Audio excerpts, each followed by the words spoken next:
살다 보면 정답을 빨리 찾아내야 한다는 압박감 다들 느껴보셨을 거예요. 문제에 대한 해결책을 바로 내놓지 못하면 어딘가 좀 뒤처지는 것 같고 부족한 사람처럼 느껴지기도 하잖아요. 그런데 말이죠. 우리 인생의 정말 중요한 질문들 앞에서 과연 이 빠른 정답이 최선일까요? 우리 사회가 뭘 높이 평가하는지는 명확합니다. 여기 왼쪽에 보이는 적극적 수용력이라는 건데요. 문제를 빠르고 효율적으로 해결하는 힘, 한마디로 똑부러지는 문제 해결 능력이죠. 근데 우리의 실제 삶은 어떤가요? 오른쪽처럼 인간관계의 어려움, 내 삶의 목적은 뭘까 하는 고민, 또 소중한 것을 잃었을 때 상실감. 인생의 진짜 문제들은요, 이렇게 깔끔하게 풀리는 방정식이 아니라 오히려 엉킨 실타래에 훨씬 가깝습니다. 애초에 정답 자체가 없는 문제들이 대부분이죠. 자, 그렇다면 이렇게 답이 없는 문제들 앞에서 우리는 대체 어떻게 해야 할까요?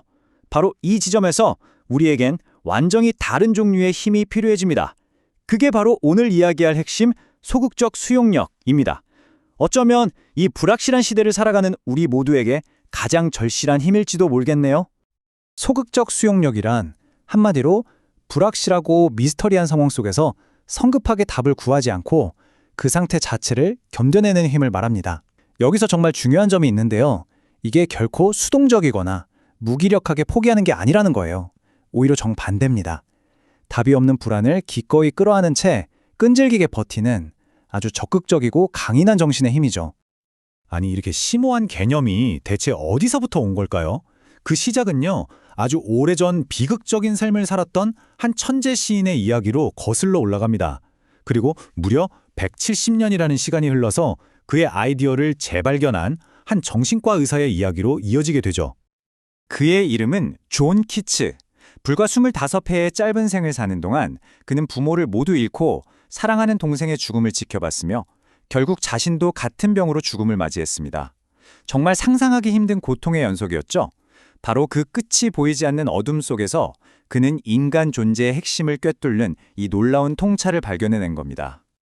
키츠는 동생에게 보낸 편지에 이 능력의 본질을 이렇게 담아냈습니다.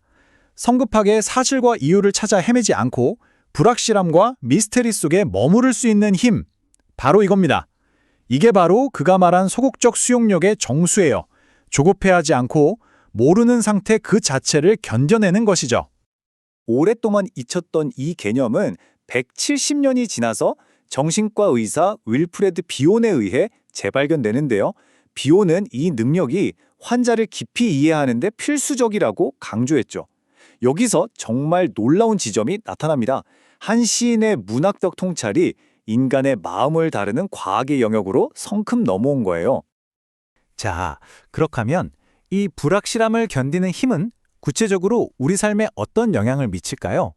그 범위는 우리가 생각하는 것보다 훨씬 더 넓습니다. 개인의 창의성에서부터 타인에 대한 깊은 공감, 더 나아가서는 사회 전체의 관용과 평화에 이르기까지 말이죠. 창의성의 비밀이 바로 여기에 있습니다. 이 비유가 정말 기가 막히는데요. 창작이라는 건 모든 게 계획된 길을 가는 게 아니라 손전등 하나에 의지해서 어둠 속을 걷는 것과 같아요. 저 멀리 100m 앞을 보는 게 아니라 당장 내 발 앞에 10m만 보면서 나아가다가 예기치 못한 갈림길을 만났을 때 바로 그 순간에 진짜 창의성이 폭발하는 겁니다. 의료 현장을 한번 생각해 볼까요? 명확한 증상을 진단하고 처방하는 소프 방식은 적극적 수용력에 아주 좋은 예시입니다.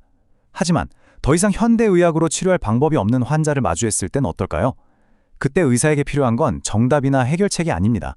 그저 답 없는 고통 곁을 지키면서 함께 있어주는 힘, 바로 소극적 수용력인 거죠. 교육이나 연구 분야도 마찬가지예요. 위대한 학문적 성취는 세 가지 기다림에서 온다고 하죠. 바로 운, 좋은 기회를 기다리는 인내, 둔, 좀 미련해 보일 정도로 우직하게 파고드는 끈기, 그리고 근, 지쳐도 버텨내는 근성입니다. 이 모든 것이 빠른 정답 찾기와는 거리가 먼 소극적 수용력의 또 다른 모습들이라고 할 수 있겠습니다. 그리고 이 힘은 사회 전체로 확장될 때 관용이라는 이름으로 불립니다. 나와 다른 생각, 이해할 수 없는 현상을 성급하게 판단하지 않고 그 복잡함에 있는 그대로 끌어안는 태도. 만약 이 힘을 잃어버린 사회가 된다면 결국 서로를 향한 비난과 혐오만이 남는 극단으로 치달을 수밖에 없겠죠. 머더 테레사의 이 말 속에 소극적 수용력의 정신이 그대로 담겨 있습니다. 우리는 결코 타인을 온전히 알 수 없기에 섣불리 판단해서는 안 된다. 이 깨달음이야말로 진정한 관용의 시작점이라고 할 수 있겠죠. 반대로 지도자에게 이 능력이 없을 때 어떤 비극이 일어날 수 있을까요?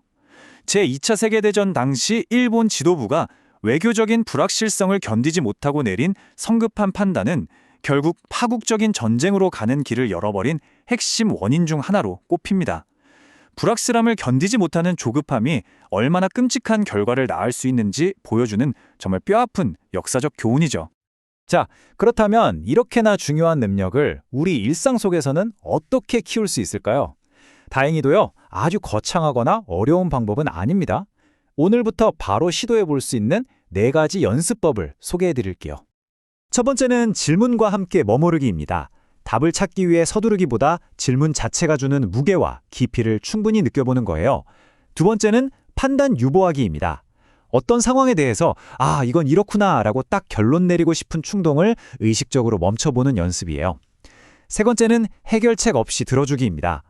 누군가의 고민을 들을 때 조언하려고 애쓰기보다 그저 그 사람의 마음을 온전히 이해하는 데만 집중해보는 거죠.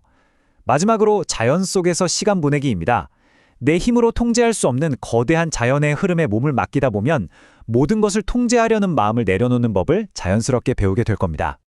이것 하나만은 꼭 기억해 주세요. 소극적 수용력이 가장 경계하는 것, 그건 바로 성급한 결론입니다. 불확실함이 주는 불안감을 이기지 못하고 섣부른 답을 내리는 바로 그 순간, 우리는 더 깊고 본질적인 진실을 마주할 기회를 영원히 잃어버릴지도 모릅니다. 존 키치는 자신의 묘비에 물 위에 이름을 쓴 사람이라고 새겨달라고 했습니다. 자신의 이름이 물거품처럼 흔적도 없이 사라질 거라고 생각했던 거죠. 하지만 그가 남긴 소극적 수용력이라는 이 놀라운 통찰은 200년이 흐른 지금 그 어느 때보다 복잡한 시대를 살아가는 우리에게 등대 같은 지혜가 되어주고 있습니다. 이 모든 이야기를 통해 우리가 깨닫게 되는 것은 어쩌면 바로 이겁니다. 우리에게 정말 필요한 것은 정답을 빨리 찾는 능력이 아니라 답이 보이지 않는 그 막막한 상황을 묵묵히 견뎌내는 힘이라는 것을요.